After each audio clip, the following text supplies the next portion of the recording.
Welcome to Founders Future, a podcast powered by Closers.io, where we dive into the journeys of innovative entrepreneurs and explore the road ahead for them and their companies.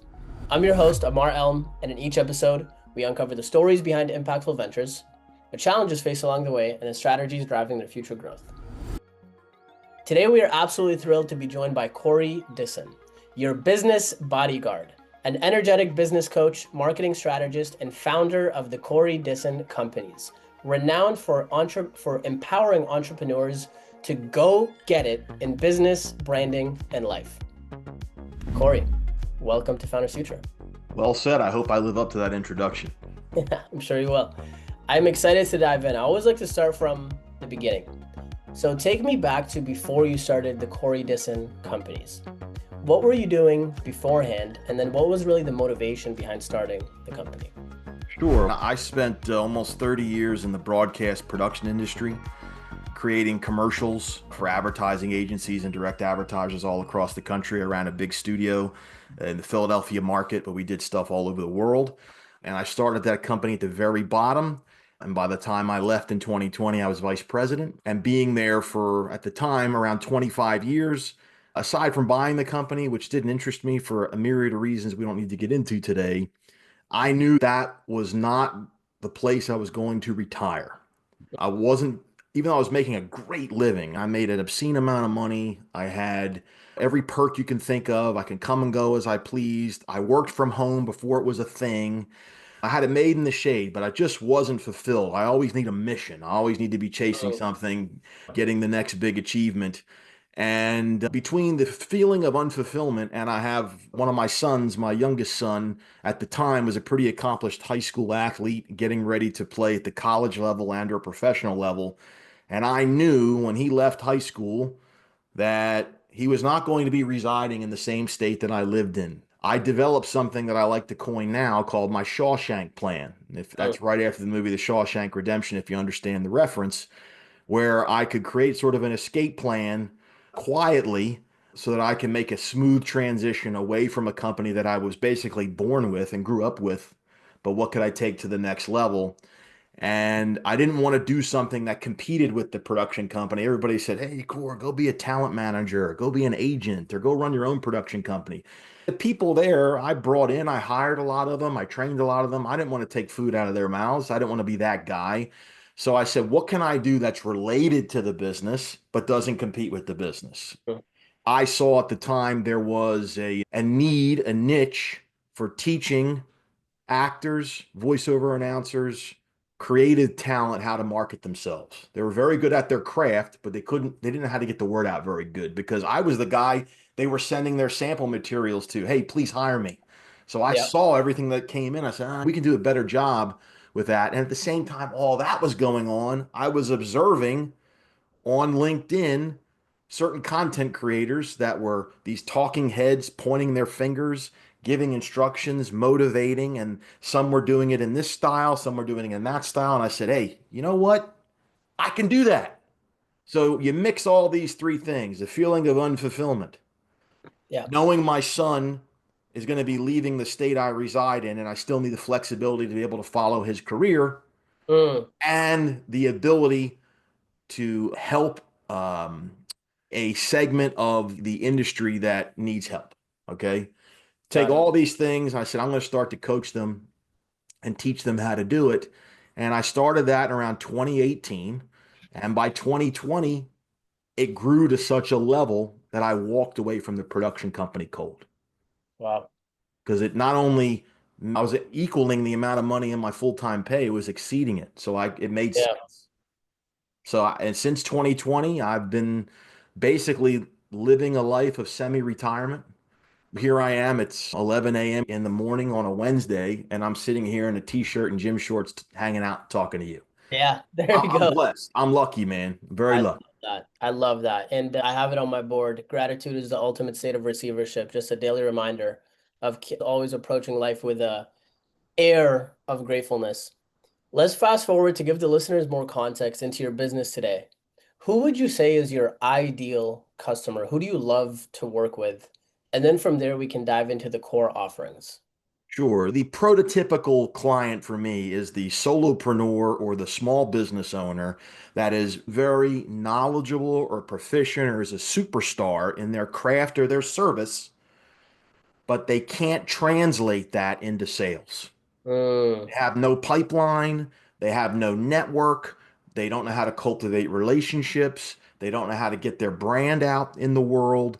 I introduce them to those things, and most of the time, that is a result of some core issues in their personality or their daily habits, which are preventing them from putting themselves out there. And once we correct those things, self perpetuates from there.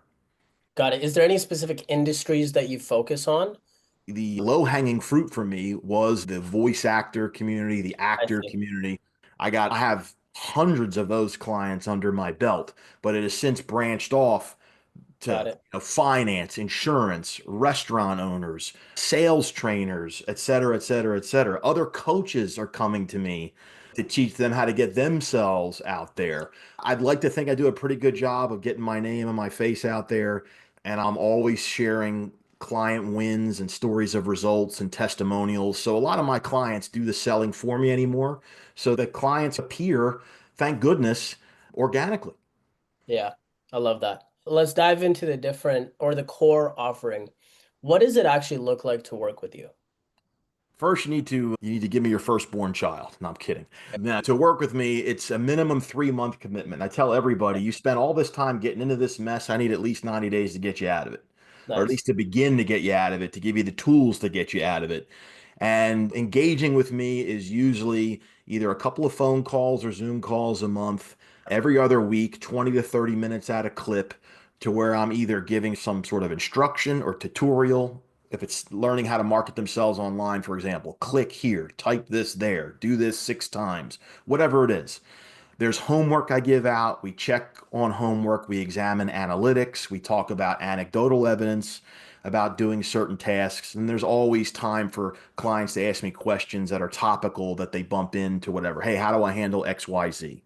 Now, what I like to think is the real value to what I bring is not just those bi-weekly coaching calls, is that all my clients know they have as needed text, DM, or email access to me throughout the entire 90 days. It's not just Monday through Friday. It's not just during business hours. It's 7 days a week, early mornings, evenings, weekends, holidays, vacations. I have clients all over the world. I deal with all sorts of time differences. Just yesterday, I was with Australia, the UK, and New York. That's a Nice. typical day for me. So my phone usually starts dinging around 4 a.m. Pacific and goes straight through till 8 or 9 Pacific.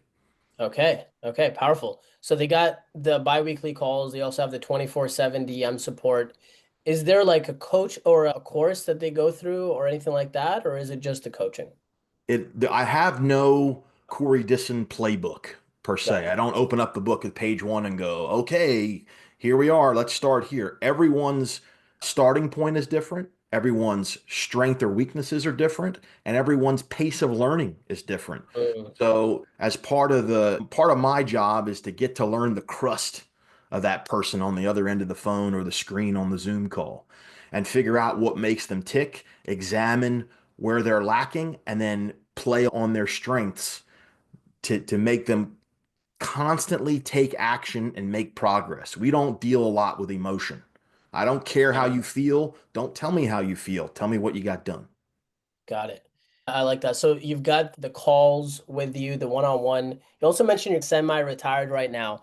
I'm curious, when you think of scale, because I have a lot of coaches and consultants that listen to this, is this a business that you're really looking to scale and grow and maybe build out a team?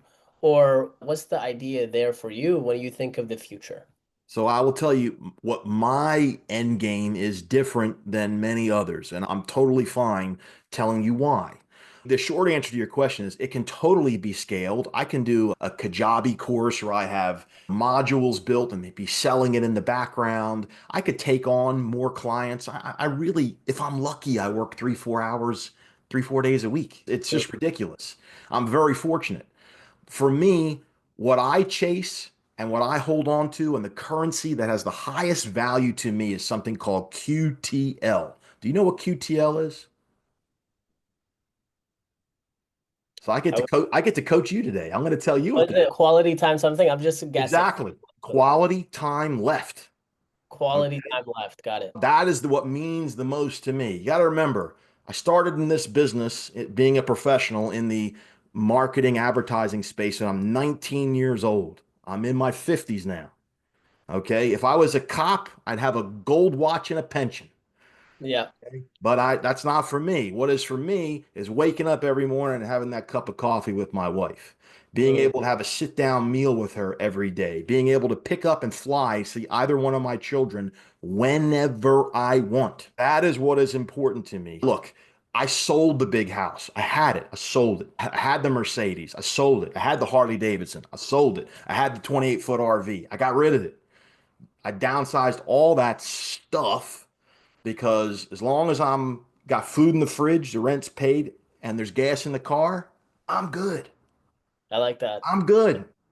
So that's what I chase is quality time left. Yes, I get solicited relentlessly by people. Hey, you want 5, 10 leads a month? You want to scale your business? And I tell them all the same thing. I say, I'm in the autumn of my career. My needs for scale are long in the rearview mirror.